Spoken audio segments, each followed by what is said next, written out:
que el presidente Andrés Manuel López Obrador, mi querido Manuel Hernández Borboya, se burló, se carcajeó del pelmazo de Gabriel Cuadri, el diputado federal del PAN, por decir que lo regañó Biden y obviamente sin pruebas. Esto fue lo que pasó en la mañanera. Échamelo, David. Pero mire, Cuadri, el que quiere que desaparezca Chiapas, Guerrero y Oaxaca, ¿no? Imagínense los de Copilco el Alto, que no sabían esto, por quién iban a votar. Los del Pedregal de Santo Domingo, ¡ay! ¿Por quién votaron? Pero miren, humillante. Biden llegó, humillante. Biden llegó y subió a su coche a López para darle en privado una buena reprimenda. O sea, de muy buena fuente, ¿eh? Bueno, mi querido Manuel Hernández Borboya, creo que no pudo dormir ayer Gabriel Cuadri, si vio sin censura, porque mencionábamos un tuit de el Chairo Joe Biden, presidente de Estados Unidos, que anunciaba en redes sociales que su administración se está asegurando que los supermillonarios y las corporaciones empiecen a pagar lo que les corresponde en impuestos por justicia y que es tiempo de que se premie el trabajo, no la riqueza. Pues creo que lo ha dicho por 4 años Andrés Manuel López Obrador, haciéndole pagar a los que antes no pagaban, a los que les condonaban impuestos, y creo que le cayó mal la cumbre de Norteamérica a Joe Biden. Digo, para seguir pendejeando, perdón, para seguir exhibiendo a Gabriel Cuadri, Manuel.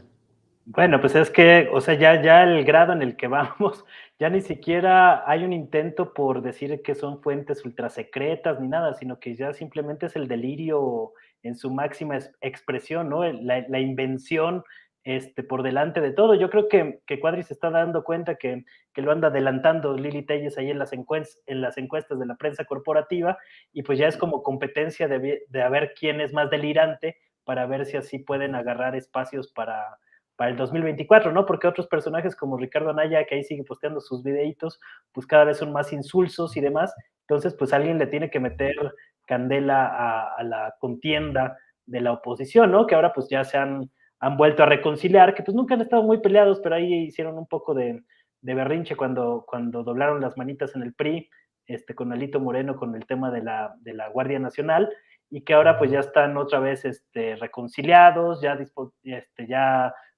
listos para ir en Coahuila y en el Estado de México juntos, PRI, PAN, PRD, como normalmente han ido.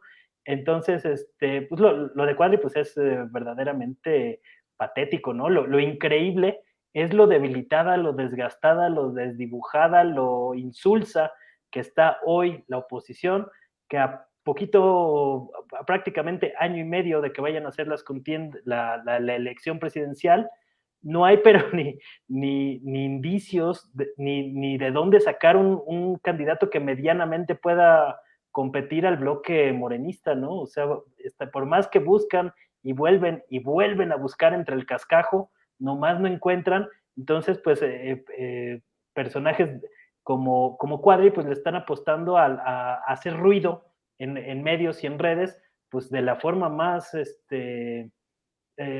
estúpida que puedan, porque no hay otra palabra para decirlo, ¿no? Porque esto ya no tiene ningún asidero con la realidad. Entonces, si en temas como la manera en que el peso ha bajado de la frontera de los 19 pesos frente al dólar fue completamente ahí minimizado y tapado en la prensa corporativa, pues este tipo de personajes pues tratan de llenar esos vacíos de discurso del que hoy carece la oposición, para construir una crítica certera, y pues todo se les va en berrinche, pataleo y demás, ¿no? Es como la historia que hemos visto estos 4 años. Oye, a ver,